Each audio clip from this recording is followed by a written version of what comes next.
Bisnis dan Profesional. Sore hari ini saya bersama Bapak Leo Mulyono. Kita akan membahas mengenai AREBI, Asosiasi Real Estate dan Broker di Indonesia. Pak Leo adalah Ketua AREBI Sumatera Utara. Kita akan mendengar banyak mengenai peran supporting dan sertifikasi aktivitas apa saja yang dilakukan menjadi program kerja AREBI Sumatera Utara untuk mendukung industri real estate dan broker properti khususnya di Sumatera Utara.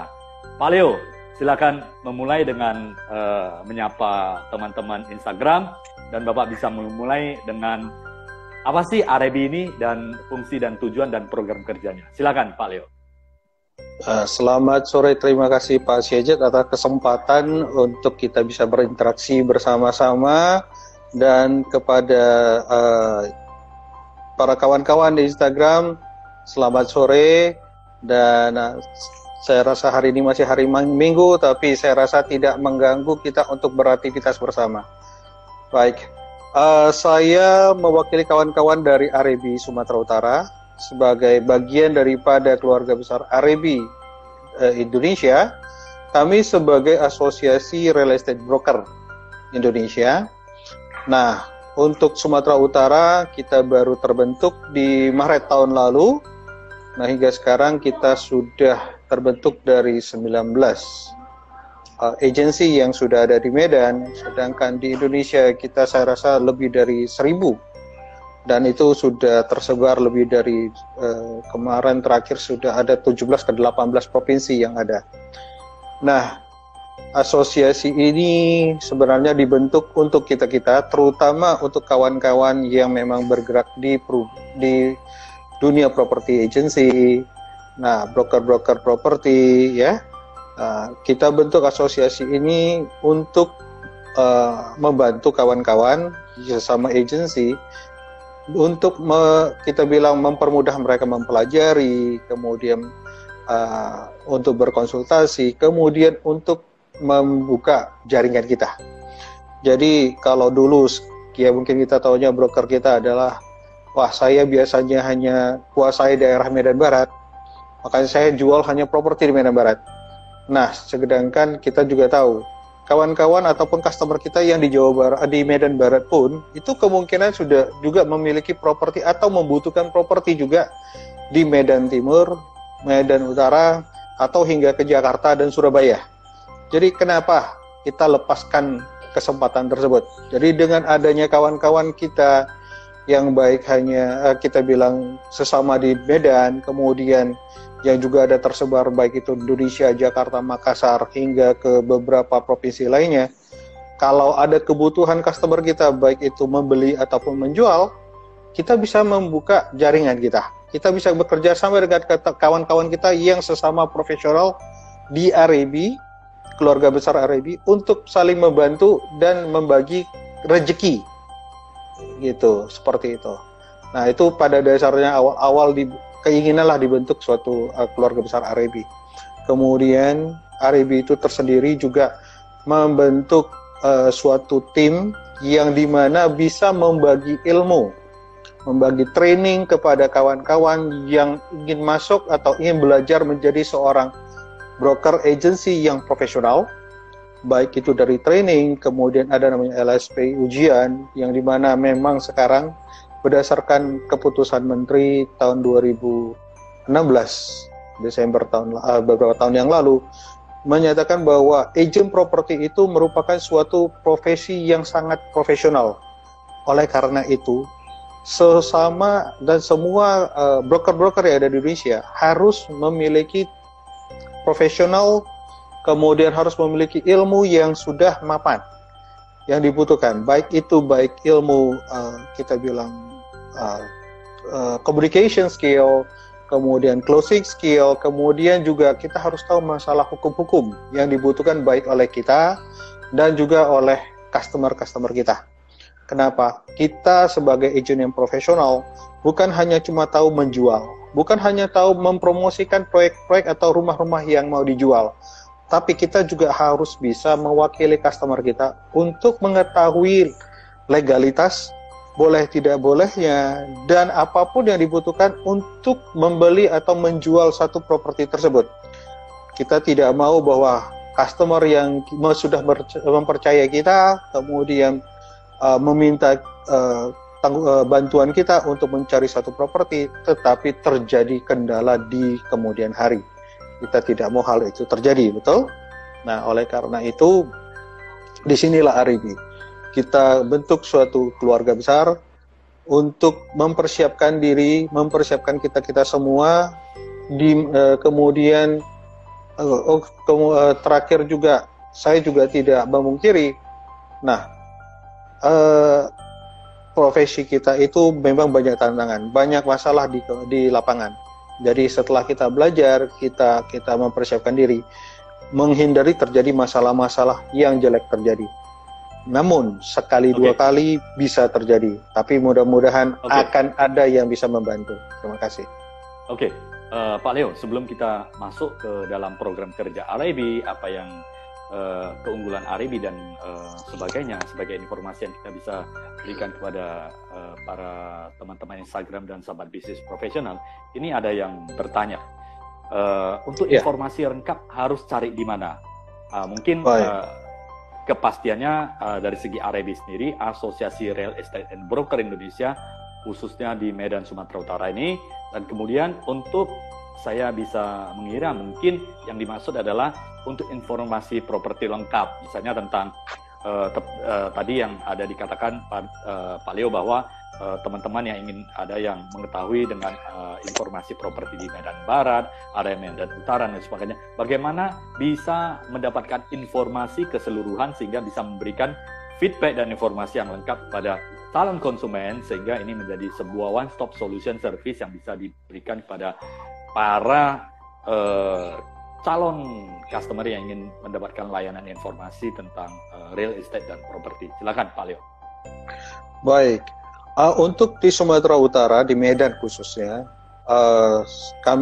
saya sendiri dari International Property, saya siap untuk memberikan informasi ataupun menjawab apapun pertanyaan-pertanyaan yang muncul ataupun diinginkan oleh kawan-kawan semua. Kemudian saya juga percaya ada 18 member yang sudah ada di Sumatera Utara. Kami semua juga siap untuk memberikan bantuan ataupun informasi apapun yang dibutuhkan. Kemudian untuk di daerah lain, baik itu di Jakarta, DKI, Banten, Jawa Barat, Surabaya, dan beberapa provinsi lainnya, itu sudah ada DPD RIB di setiap daerah tersebut. Nah, kalau untuk di Medan ada waktu ataupun kesempatan, boleh menghubungi saya siap untuk kita duduk-duduk kongko-kongko, apapun pertanyaan ataupun mungkin kita bilang bertukar pikiran, saya akan siap mewakili RIB Sumatera Utara untuk melayani kawan-kawan broker-broker yang ada di Medan. Begitu.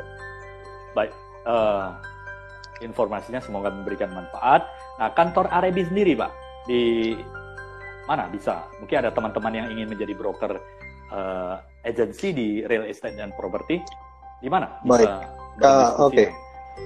Kalau untuk kantor International Property, kami ada di Citraland Bagja City, Madison Avenue atau Blok R2 nomor 9.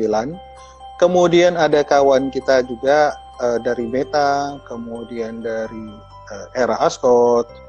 Nah, kemudian beberapa agensi yang di Medan umumnya yang memang memiliki kantor, itu juga sudah melewati suatu training khusus untuk RIB, dan mereka juga siap untuk memberikan bantuan ataupun informasi tersebut.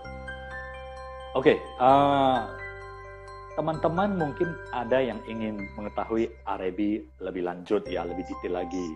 Nah, pertanyaan pertama, apakah Asosiasi Real Estate and Broker and Property ini untuk agensi yang ingin membuat atau membangun sebuah perusahaan agensi khususnya di Sumatera Utara dan Medan, pertanyaannya apakah wajib untuk mendaftar di RIB atau bagaimana? Nah, baik. Memang untuk menjadi anggota RIB ataupun untuk memperoleh LSP ataupun kita bilang kualifikasi yang diminta oleh pemerintah atau menjadi peraturan daripada pemerintah. Nah, agensi yang untuk mendaftar ke dalam Arebi memang pertama adalah perusahaan yang memang sudah dibawa perusahaan yang sudah diakui di bidang hukum, ya. Kemudian perusahaan tersebut harus memiliki minimal dua agensi yang sudah berkompeten atau sudah memiliki sertifikasi LSP, di mana untuk mendaftarkan LSP tersebut harus ikut training, ya. Yes.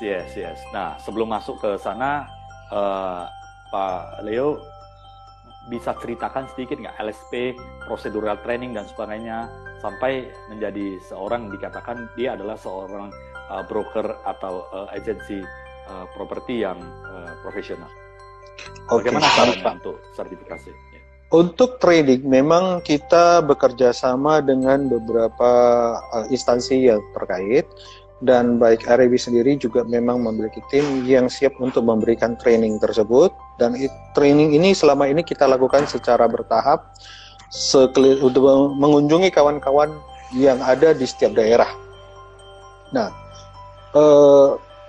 beberapa hari yang lalu kami juga memperoleh informasi pertambahan mengikuti dengan kondisi yang sekarang, saya bilang sedang ada COVID ya, corona, yang mengakibatkan kita tidak mudah untuk transportasi atau berpindah lokasi. Jadi kami dari Arebi bekerja sama dengan pusat dan pemerintah, kita akan membuat suatu ujian klarifikasi kompeten LSP yang secara online. Ya, ini baru kami dapat konfirmasinya 2 hari yang lalu, dan hal ini akan kita lakukan pertama kali dengan percobaan maksimal 50 peserta. Namun, untuk mengikuti LSP tersebut, kita menganjurkan mengikuti training yang di mana umumnya kita rekomen untuk agen-agen yang memang sudah berprofesional atau sudah memiliki berpengalaman lebih dari 2 atau 3 tahun. Kenapa? Pada masa training ini kita akan memberikan info-info, kemudian prosedur-prosedur yang seharusnya dilakukan oleh seorang profesional agency, yang dimana itu akan diuji dan wajib lulus. Bila mana hal tersebut tidak lulus, ya otomatis tidak bisa mengikuti ujian. Seperti itu, Pak. Oke. Apakah setelah lulus ada sertifikat menyatakan seseorang itu telah lulus LSP, atau ada terregister di sebuah web dan bagaimana? Betul Pak. Setelah mengikuti training sebagai persyaratan pertama, kemudian mengikuti ujian LSP, sebagai seorang broker yang profesional akan mendapat satu sertifikat yang dikeluarkan oleh instansi pemerintah, yang dimana sertifikat dari LSP tersebut itu berlaku selama 3 tahun.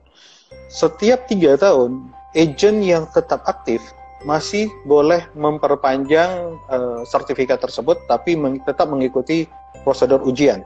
Namun bila mana agen tersebut sudah tidak aktif lebih dari sekian waktu, dia tetap harus mengikuti training ulang untuk mendapat untuk mendapat sertifikasi klarifikasi tersebut, Pak. Ya, artinya setiap broker atau agent yang sudah mengikuti ini adalah mereka yang sudah melalui proses dan memahami cara-cara melayani customer, khususnya di bidang agensi, broker, apa yang boleh, apa yang tidak boleh, secara etika, secara prosedur, secara perbankan, semuanya diberikan pada saat sertifikasi tersebut ya, Pak Leo ya? Betul Pak, termasuk dengan di hukumnya Pak ya, prosedur hukum-hukum dan perpajakannya gitu.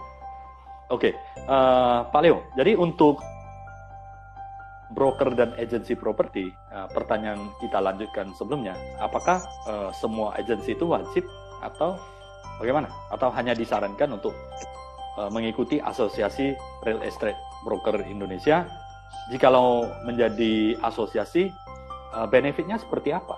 Karena kita tahu bahwa agensi ini adalah sebuah pekerjaan profesional yang sangat banyak sekali, karena satu, waktu tidak terikat, dan kemudian orang bisa enjoy, bisa mengatur waktu, itu tidak terbatas kepada siapa saja. Bisa orang-orang yang memang fokus, juga bisa ibu rumah tangga maupun para hobi yang ingin menjalankan sebagai agensi di bidang properti. Sangat flexibility waktunya. Silakan Pak. Baik, memang harus diakui Pak, sebagai seorang agensi properti itu memang suatu pekerjaan yang sangat menyenangkan sekali. Kenapa? Kita juga spend time sangat banyak bisa spend time dengan keluarga, kemudian pekerjaan itu juga memang tidak terlalu membuang waktu ya. Namun kita harus akui, untuk suatu agensi yang profesional tidak hanya merekomen atau memberikan informasi Pak, karena seorang agent properti yang profesional, kita juga harus mempelajari barang yang dijual itu secara legalitas, kemudian kita jual kepada customer kita sebagai seorang investor, apakah itu akan menguntungkan atau tidak untuk mereka. Itu banyak sekali harus dipelajari dan itu membutuhkan pengalaman Pak. Nah, kemudian broker-broker yang tidak memiliki informasi, yang tidak dilatih untuk itu, kadang-kadang hanya sanggup memberikan informasi yang dia dengar dari orang lain. Yang akhirnya apakah itu cocok atau tidak cocok, itu dia tidak bisa menganalisa sendiri. Karena dia tidak memiliki informasi ataupun tidak memiliki pengetahuan untuk hal tersebut. Nah, bila mana hal itu terjadi, yang rugi itu siapa? Yang rugi itu investornya. Yang rugi itu ada pembelinya. Oleh karena itu, kita tidak mau agak profesi yang bagus ini, profesi yang menarik ini, itu rusak dan merugikan semua orang. Makanya kami bilang, kami siap untuk memberikan ilmu, memberikan pengetahuan ini kepada semua orang, kepada kawan-kawan. Namun, sesuai dengan peraturan pemerintah Kemendak yang tahun 2016 tersebut, di mana pemerintah juga wajib melindungi customer sebagai seorang pembeli, ya. Oleh karena itu, property agency itu diwajibkan untuk memiliki pertama adalah memiliki profesional, memiliki sertifikat, kemudian harus bergabung di dalam satu agensi yang memiliki badan hukum, yang memiliki kantor tetap. Kenapa? Ini kalau kita lihat sebenarnya pemerintah itu memang mau melindungi customer, mau melindungi masyarakat. Mereka tidak mau pembeli, seorang customer sudah membeli properti, sudah membeli unit, sedangkan unit tersebut tidak jelas, ditipu, ya kesian. Kemudian dengan agensi yang berprofesional dan memiliki badan, kita juga memiliki jaringan yang dimana kita juga tahu developer mana yang bagus, yang bertanggung jawab, memiliki produk-produk yang bagus, yang akhirnya kita akan merekomen produk-produk ataupun properti-properti yang memang sudah dibangun oleh developer yang bertanggung jawab tersebut. Nah, hal ini akan menguntungkan baik kepada customer dan juga jangan salah, kita sebagai agensi juga akan sangat diuntungkan. Kenapa? Dengan RAB kita dibuka jaringan-jaringan yang sangat besar. Contoh saja Medan. 3 bulan yang lalu kita direkomen oleh Jakarta project-project itu yang dibawa oleh Ciputra dari Batam, kemudian Alam Sutra 3 minggu yang lalu, Pak. 3 minggu lalu satu project LV yang dari Alam Sutra. Kemudian kita juga akan direkomen project-project yang baik Jakarta dan daerah-daerah lain, yang dimana kalau kita tidak melalui RAB, kita tidak dapat rekomen tersebut. Kesempatan yang bagus tidak didapat oleh kawan-kawan dan customer-customer kita. Rugi dong, begitu. Ini sangat menarik sekali. Artinya RAB itu Asosiasi Real Estate dan Broker di Indonesia, jaringannya bukan hanya di Medan Sumatera Utara, namun jaringannya adalah sudah nasional, ya. Betul Pak. Kalau Sumatera sendiri sudah ada di Sumatera Utara, di Batam, Pekanbaru dan Palembang. Nah, kalau di Jawa sudah sangat banyak. Oke, Pak Leo, ini menarik sekali.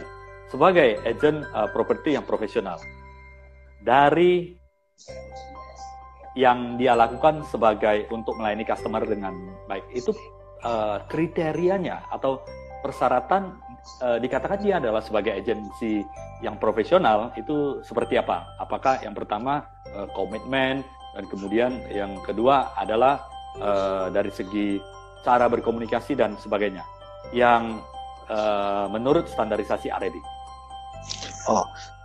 Standar RAB itu memang seorang broker sehingga itu bisa menjadi pilihan atau standarisasi dari seorang yang ingin mencari properti.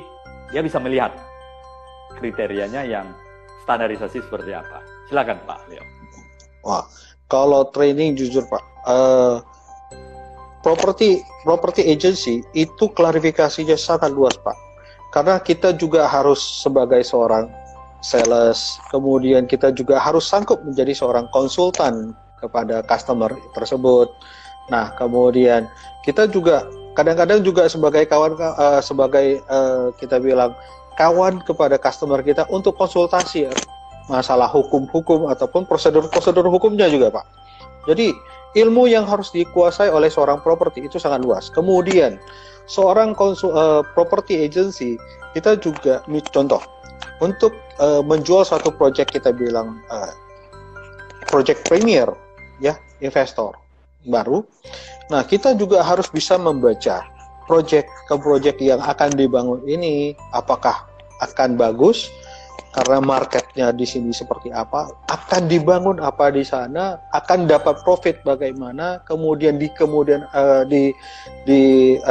kita bilang 5 atau 10 tahun lagi ini nilainya seperti apa. Jadi baik itu capital gain-nya segala macam itu akan ada berkembang. Nah, kita harus bisa belajar, kita harus bisa mengerti, kita harus bisa tahu apa yang ada di sana, informasi tersebut. Baru kita bisa membuat suatu analisa yang kita bilang masuk akal. Bukan hanya berdasarkan kata-kata orang seperti itu, ya. Kemudian cara kita berbicara, kita ketemu 1000 customer, kita bisa katakan ada 1001 sifat customer yang bisa muncul. Nah, kita harus bisa berbaur dengan 1001 jenis tersebut, ya, baru kita bisa mudah merangkul semua customer kita, ya. Artinya kemudian kebutuhan mereka itu harus diidentifikasi dengan baik, dan kemudian betul, kita tahu cara berkomunikasi dengan mereka. Dan kita mampu sebagai professional agency itu sudah mampu memberikan solusi, baik itu adalah suatu wilayah, mungkin kebutuhan akan properti, baru nanti akan tercipta sebuah customer satisfaction yang bagus sekali. Seperti itu ya Pak Leo. Betul sekali Pak. Memang saya ketemu pasiennya sudah nggak salah nih Pak. Karena semua kata-kata 1001 kata saya langsung dirangkum jadi 100 yang lebih efektif Pak. Semoga bermanfaat. Silakan lanjut Pak Leo. Baik. Nah, kemudian kita juga sangat terbuka untuk semua agen-agen yang ada di Medan untuk bekerja sama. Jadi kami ya baik yang di Medan dan di daerah lain juga menyadari ya, setiap daerah, setiap orang memiliki calon-calon customer yang butuh informasi dan butuh jangkauan yang sangat lebar, sangat luas. Jadi kami setiap proyek-proyek yang ada, kita juga siap untuk bekerja sama dengan semua agen-agen yang ada baik di Medan dan daerah lain untuk memasarkan satu proyek baru ataupun produk-produk rumah-rumah yang mau dipasarkan. Nah, baik kawan-kawan di daerah, saya bilang kalau sementara ini memang kami lebih banyak bergerak di Medan, tapi saya juga sangat terbuka, sangat ingin sekali untuk bisa bekerja sama dengan kawan-kawan baik itu yang ada di Siantar, di Kisaran, Tebing Tinggi, Pakam, dan lain-lainnya. Mungkin sampai ke Tapanuli. Namun seperti saya katakan tadi, setiap orang mungkin menguasai daerahnya, menguasai market-market masing-masing. Jadi, ayo kita buka, kita bentuk sama-sama RAB Sumatera Utara.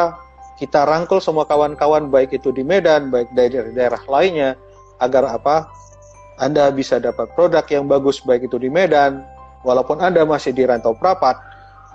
Kami juga bisa rekomend produk-produk baik itu di Bali, Jakarta kepada kawan-kawan di sana, seperti itu. Artinya sharing informasi yang bermanfaat bagi semua rekan RAB ya, Pak Leo ya. Iya. Mereka bisa mendapatkan informasi dan bahkan melakukan sharing atau bekerja sama untuk bersama-sama menjual proyek properti yang ada di seluruh Indonesia. Jadi saling-saling melengkapi ya. Artinya saling melengkapi. Kita bentuk suatu jaringan yang besar. Nah, di dalam properti ini butuh jaringan. Yang tadi saya sangat menarik apa yang disampaikan Pak Leo, di mana seorang agensi yang profesional itu harus memiliki pandangan ke depan. Artinya proyeksi properti itu 5 tahun ke depan, 3 tahun ke depan, dan kemudian harus bisa menjawab pertanyaan-pertanyaan yang ditanya oleh para calon pembeli supaya mereka bisa memproyeksi apa yang di masa mendatang. Itu apakah ada dipelajari pada saat sertifikasi atau memang diajari oleh senior-senior atau di dalam REB sendiri, Pak? Nah, kalau memang ilmu itu, memang kita tahu Pak, ilmu itu sangat luas Pak. Jadi kadang-kadang dari buku tidak dapat, kita dari senior-senior ataupun senior-senior pusat juga bersedia untuk memberikan wacana-wacana atau memberikan informasi tersebut. Itulah membentuk suatu pengetahuan kita. Itulah, dari situlah kita bisa membuat suatu analisa terhadap proyek-proyek atau properti yang kita hadapi atau dipertanyakan oleh customer tersebut, begitu Pak. Ya, menarik. Nah, Pak Leo, saya sering melakukan keliling di beberapa kota di Indonesia. Ya, tapi saat pandemik ini saya tidak bisa lakukan karena lagi ada beberapa kota itu yang terjadi lockdown dan ada beberapa kota yang membatasi. Ya, saat ini juga pesawat udara juga sedang tidak diizinkan terbang. Tapi sebelumnya saya melihat banyak kota. Kalau di kota besar seperti di ibu kota Jakarta, itu properti tumbuh berdasarkan kluster ya. Misalnya daerah tertentu dan ada perkembangan sendiri seperti itu. Ada perkembangan misalnya ada infrastruktur seperti pendidikan, kemudian ada seperti pusat perbelanjaan, dan kemudian ada semacam kota-kota menjadi kota-kota tertentu di daerah tertentu yang dibangun. Ya, di Jakarta ada BSD, kemudian di utara ada Pantai Nakapo, ya, kemudian ada di dekat Kelapa Gading, ada dikembangkan di satu wilayah yang sangat besar sekali. Di selatan juga sama ya, di dekat Tangerang juga sama dan sebagainya. Bapak melihatnya di Medan akan terjadi seperti apa? Apakah pembangunan itu berdasarkan konsentrasi di pusat atau akan seperti Jakarta, nanti pembangunan itu akan dibangun sebanyak mungkin menjadi pusat keramaian di pinggiran kota Medan, dan proyeksi Pak Leo ke depannya? Karena mendapatkan informasi yang banyak dengan beberapa teman REB dan juga pengembang dari Jakarta. Pak Leo. Baik Pak. Pengembangan di Jakarta memang harus diakui Pak. Jakarta memang pusat daripada semua kegiatan ekonomi di Indonesia. Namun saya juga akui di Medan tidak akan kalah. Tapi mungkin kita bilang range-nya itu tidak sebesar Jakarta. Namun kalau di Medan sekarang sudah dilirik banyak developer dari pusat yang setingkat dengan nasional, TBK di Jakarta, sudah mulai memberikan kita bilang merangkul beberapa lahan-lahan yang sudah ada di Medan. Ada 2 lahan yang cukup besar, itu 2.500 hektar, itu akan ada di daerah Medan, mendekati ke Helvetia, tapi memang belum start. Ya, kemudian ada juga satu di daerah Kuala Berkala, itu lahan setingkat 800-an hektar. Cuman memang 2 ini proyek yang akan sangat besar dan bekerja sama dengan pemerintah. Ya, hanya saya tahu sampai sekarang kita bilang startnya masih sedikit slow down karena mengingat kondisi ya Bapak tahu ya. Kemudian, nah ini menarik sekali. Kita sapa dulu beberapa teman atau Pak David J, luar biasa. Dia mengatakan bahwa Medan ini sudah mulai dilirik oleh investor di Jakarta dan Surabaya. Mudah-mudahan ini Medan ini akan menjadi sebuah investor atau sebuah perkembangan properti yang sangat bagus sekali.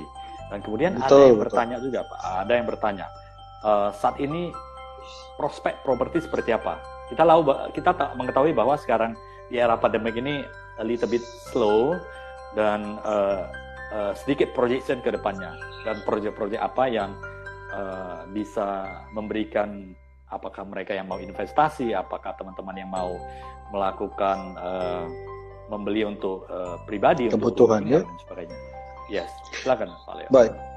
Baik, kalau kita ketahui di Medan itu sebenarnya yang market itu ada 3 Pak ya, yang paling besar. Satu adalah perumahan subsidi, ya, atau kita bilang perumahan di bawah 200 juta. Kedua adalah perumahan dengan range menengah, itu harga di atas 300 atau 500 hingga ke 1 miliar. Kemudian perumahan dengan kelas yang besar, itu di atas 1M dan begitu. Nah, market ini memiliki, kalau di Medan, saya boleh katakan perumahan subsidi memang memiliki market yang paling besar. Yang kedua, perumahan yang middle. Yang ketiga, perumahan-perumahan yang besar. Nah, kalau perumahan kita bilang middle up, yang tinggi, besar, mungkin sekarang yang paling bagus adalah di Ciputra, kedua adalah di Podomoro, kemudian ketiga adalah Respondo, ya. Nah, kemudian untuk kelas-kelas seperti ini mungkin yang baru belum banyak keluar, ya. Kemudian kalau proyek-proyek middle itu sangat banyak. Itu dari arah kita bilang Krakatau ke Belawan, Tanjung Merawa, itu sangat banyak untuk proyek-proyek baru di sana. Dan itu lumayan laku. Nah, kalau untuk perumahan subsidi dan perumahan di bawah 200 itu tersebar di sekeliling kota Medan.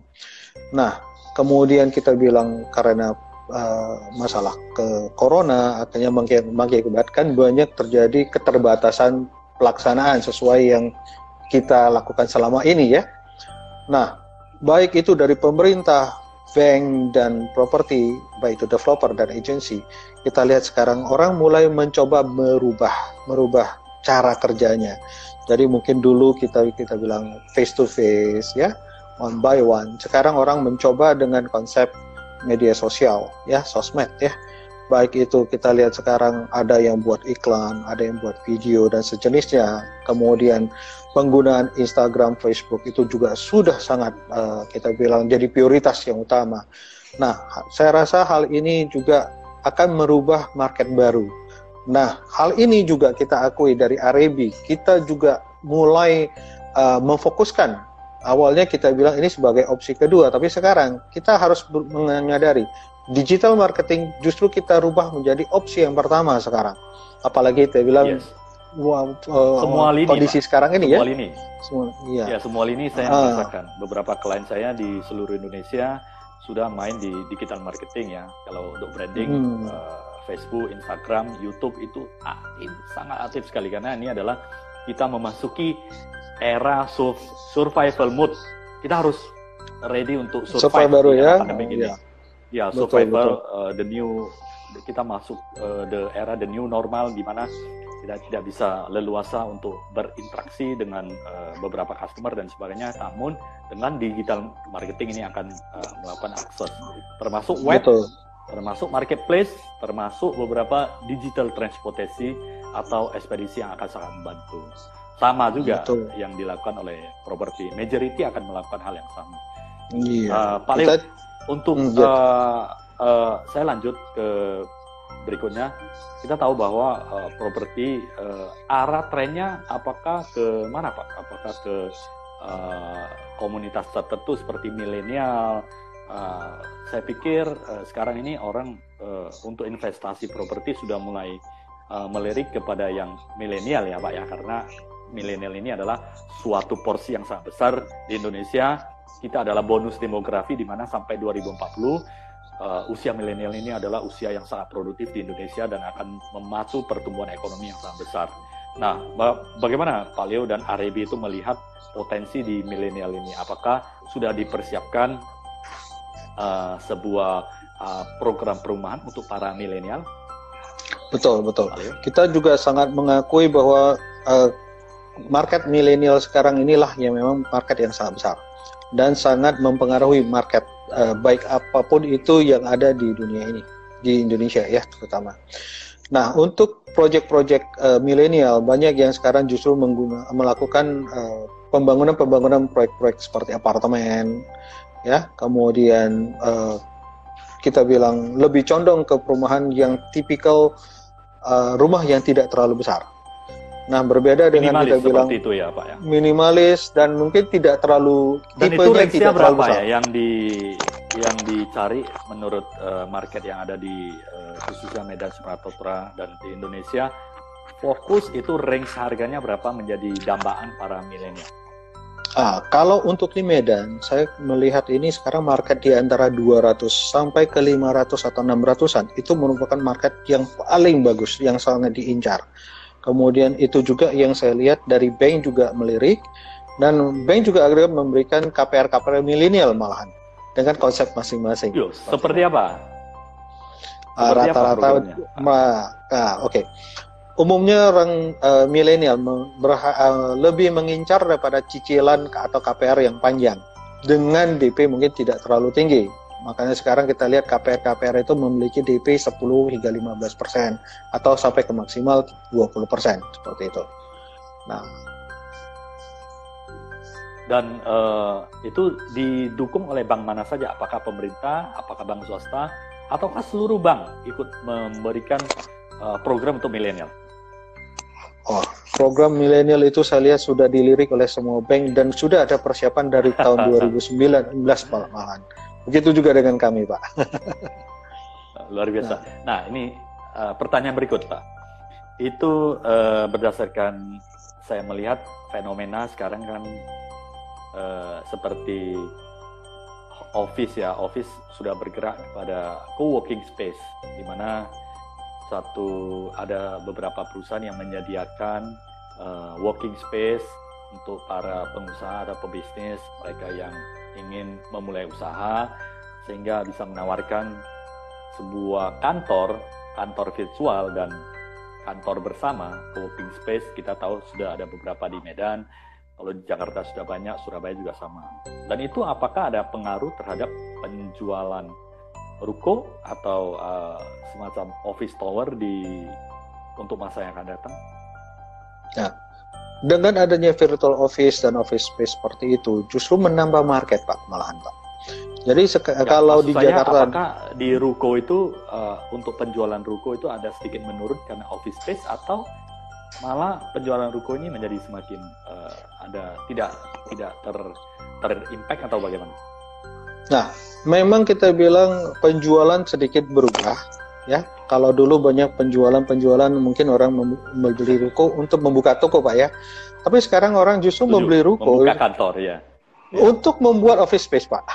Jadi marketnya sedikit bertambah, Pak. Jadi kalau kita bilang penjualan, nah justru kita harus bisa mengikuti, Pak.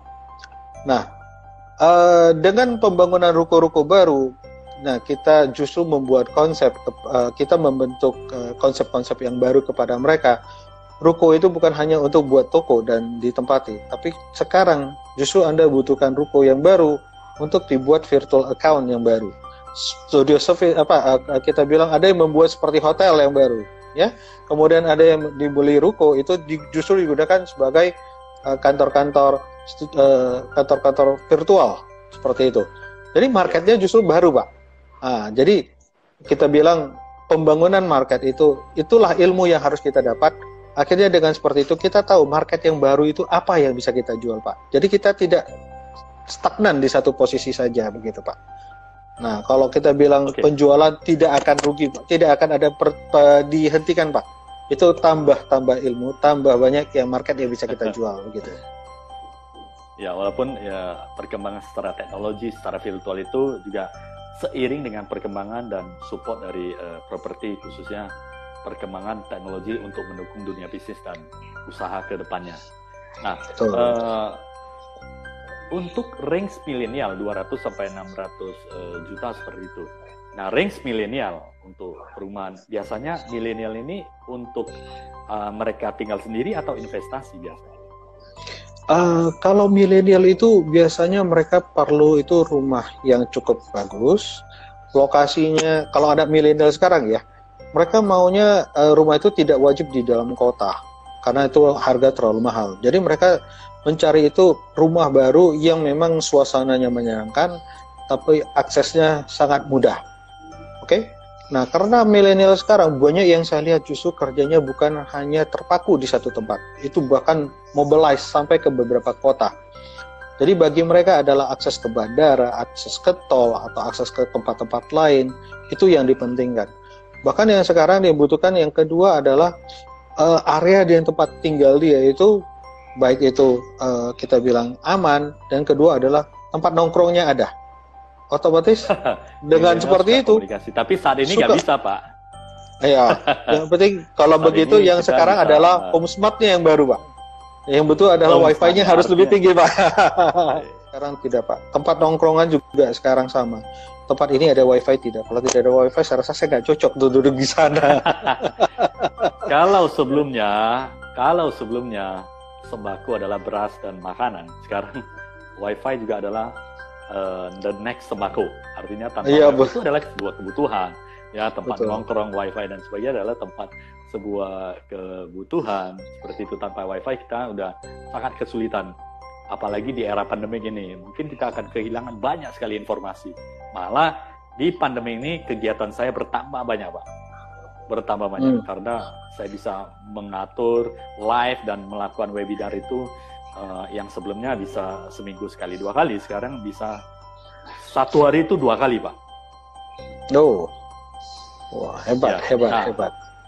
Pak Leo, saya ingin melanjutkan lagi. Untuk properti, biasanya milenial ini mereka suka yang tipe ruko atau yang tipe rumah tinggal yang ada halaman. Kriteria seperti apa sehingga dapat memberikan informasi atau dapat memberikan masukan kepada para pebisnis maupun calon pebisnis yang ingin mereka masuk di dunia dan bisnis properti. Silakan, Pak. Baik. Kalau milenialis saya lihat mereka maunya simplize ya. Jadi baik itu apartemen itu memang jadi prioritas pertama. Kedua, mereka mencari rumah itu tidak bentuk ruko lagi, tapi kebanyakan seperti villa ataupun townhouse saja. Kenapa? Kita boleh akui bahwa kelasnya market membuka toko baru itu sekarang bukan menjadi prioritas yang sangat diincar orang. Ya, jadi kalau milenial ini mencari perumahan, contoh kita bilang apartemen, mereka maunya adalah berdekatan dengan sesuatu kita bilang pusat pembelanjaan tertentu ataupun justru berada di satu gedung seperti itu. Kemudian perumahan yang mereka inginkan itu kita bilang aksesnya yang sudah cukup bagus, memiliki fasilitas-fasilitas yang sudah dibutuhkan. Akhirnya milenial ini kalau sudah sampai ke rumah kita bilang sudah malam dan itu jarang keluar rumah seperti itu. Tolak ukur saya rasa kembali lagi seperti tadi adalah proyek tersebut memiliki fasilitas dan memiliki infrastruktur yang mendukung. Jadi proyek yang bagus pun bila mana dia punya infrastrukturnya tidak mendukung, otomatis pasti dihindari. Apalagi sekarang kita bilang proyek-proyek yang baru itu tidak berada di daerah inti kota, tapi sudah sudah menyentuh ke pinggiran-pinggiran seperti itu. Properti sekarang turun harga, ya. Turun ya, Pak. Untuk memang market-market tertentu betul, Pak, tapi tidak semua. Justru saya katakan seperti tadi, kita investasi sekarang adalah market-market yang di bawah range 600 juta, itu sangat bagus untuk diinvestasi, Pak. Karena itu masih referensi ya, atau direkomendasikan? Sangat direkomend, Pak. Sangat direkomend, Pak. Untuk yang range 200 sampai 600 itu masih iya, karena kita boleh. Bagaimana keadaannya? Yes, Pak. Saat ini kan untuk membeli properti kan bank lagi menahan untuk memberikan kredit. Bagaimana? Betul. Dalam mendukung acara ini untuk event atau keadaan seperti ini. Nah, kita boleh diakui bahwa bank tetap melakukan suatu analisa tersendiri, mereka memiliki penilaian tersendiri. Hal itu juga memang tetap harus diakui, Pak, ya. Namun beberapa bank juga masih tetap memberikan dukungan kepada customer yang memang masih membutuhkan rumah. Namun mereka memiliki penilaian tertentu untuk hal tersebut. Nah, saya akui terakhir kami 2 minggu yang lalu kami masih melakukan transaksi KPR dengan dukungan dari Bank CIMB Niaga, seperti itu. Nah, hanya memang seperti tadi saya katakan, tidak semua range ataupun customer yang bisa ditampung. Jadi mereka memiliki penilaian tambahan yang dimana hal tersebut harus dipenuhi. Kalau tidak, memang sedikit ditahan dulu. Seperti itu, Pak. Ya, saat ini kan di perekonomian juga sedang mengalami pelambatan ya, karena COVID-19 ini dan kemudian aktivitas bisnis juga tidak maksimal. Ada beberapa yang PSBB dan ada beberapa yang tujuan ekspor ke Eropa, Amerika itu menjadi sebuah hambatan ya, di mana COVID ini juga menghambat ekspor beberapa tujuan eksportir. Nah, artinya beberapa perusahaan juga mengalami namanya pelambatan dan ada beberapa yang sudah whole production. Tentunya ini juga menjadi sebuah efek terhadap pendapatan atau efek di dalam pendapatan para pekerja di daerah yang terdampak. Dan tentunya ini menjadi analisis dari sebuah perbankan untuk memberikan kredit. Nah, kesulitan pasti akan meningkat karena resiko terhadap kredit macet itu menjadi prioritas atau sebuah pertimbangan yang sangat ketat untuk bank saat ini. Apakah ada terpikir untuk membuat program-program apakah seperti cicilan dan sebagainya yang dapat mempermudah para milenial atau para pembeli yang ingin mendapatkan perumahan saat ini? Baik, kami melihat ada beberapa developer yang memiliki strategi-strategi yang berbeda. Baik itu ada yang namanya balloon payment, kemudian ada yang memberikan cicilan DP yang lebih panjang. Ya, hal ini untuk mempermudah bagi calon-calon customer yang belum kita bilang belum bisa melakukan KPR secara cepat. Nah, contoh, saya sendiri akan membuat suatu produk baru perumahan yang harga 4 ke 500-an juta. Itu saya mungkin akan membuat DP hanya 10 atau 15% secara ringan. Mungkin saya buat cicilannya itu antara 6 sampai 8 bulan. Hal ini kenapa? Kami percaya wabah ini akan bisa diatasi oleh pemerintah kita, ya. Namun mereka membutuhkan waktu. Jadi saya rasa antara 3 sampai 6 bulan ini mudah, cukup untuk pemerintah kita untuk mengatasi wabah-wabah ini. Dan saya juga tidak menghalangi kesempatan bagi agen untuk bisa menjual kepada calon-calon pemilik untuk bisa membeli rumah. Jadi otomatis saya akan memberikan cicilan yang sangat ringan. DP hingga 10 atau 15% saya bagi selama 12 bulan, contoh seperti itu. Kemudian ada satu produk yang saya lihat di Tanjung Brawa, mereka justru memberikan libur bayar selama 3 atau 4 bulan. Nah, Anda hanya memberikan booking fee ataupun DP pertama, setelah itu Anda dikasih waktu 3 bulan untuk libur bayar, seperti itu. Nah, begitu juga beberapa perusahaan ya. Betul Pak, jadi setiap perusahaan memiliki strategi-strategi tertentu yang masing-masing untuk mempermudah atau memperingan si customer untuk bisa tetap membeli rumah, tapi tidak memberatkan kantongnya di sementara ini, seperti itu. Luar biasa. Jadi ya memang kita harus menjalankan dan mensupport ya, apalagi di properti ini juga salah satu yang sangat berdampak di COVID-19 ini. Nah, Pak Leo, ya, untuk rumah atau properti yang baru, untuk properti second bagaimana menurut analisis? Properti second sekarang ini ada 2 Pak. Jadi memang jujur saya boleh akui karena kondisi seperti ini, nah itulah gunanya suatu rumah kita gunakan sebagai investasi dari dulu. Jadi ada beberapa customer yang justru saya lihat membutuhkan dana cepat, mereka justru menggunakan aset investasi mereka yang mungkin sudah dibeli beberapa tahun yang lalu atau 10 tahun yang lalu, itu dijual akhirnya mendapat keuntungan bagi mereka, dan itu bisa digunakan dananya untuk kegiatan ataupun usahanya. Nah, namun bisa dikatakan harga rumah secondary, harga unit yang dijual sekarang boleh diakui terjadi penurunan. Namun koreksinya berapa persen Pak? Berapa persen? Penurunan ada yang turun antara 10 ke 20, mungkin di market-market tertentu bisa di atas 25%. Namun untuk kita jangan lihat saat ini ya. Untuk unit secondary, tapi kita lihat justru di sisi yang lain lagi. Inilah kesempatan bagi kawan-kawan yang ingin mencari bahan yang bagus untuk diinvestasikan. Betul tidak? Betul. Nah, artinya untuk mencari properti yang murah properti yang terjangkau adalah saat ini adalah momentumnya ya Pak ya. Betul Pak. Jadi justru kita jangan lihat negatifnya. Market itu kita sebagai marketing harus bisa melihat sesuatu kesempatan yang bagus. Justru ini kita bisa mencari investor untuk mencari dan kita membeli unit-unit yang mungkin mau dilepas dengan harga cukup miring. Ini kesempatan bagus untuk mereka. Ya? Sekarang saya percaya dalam jangka 2 atau 3 bulan ini akan sangat banyak yang muncul Pak. Ini kesempatan bagus teman-teman, Pak. Sahabat bisnis ya, ini walaupun pandemik dan kita dari segi keadaan di lapangan akan banyak sekali yang ingin melepas propertinya. So, yang ingin mencari properti adalah saatnya untuk mendapatkan kesempatan yang bagus. Kesempatan bagus.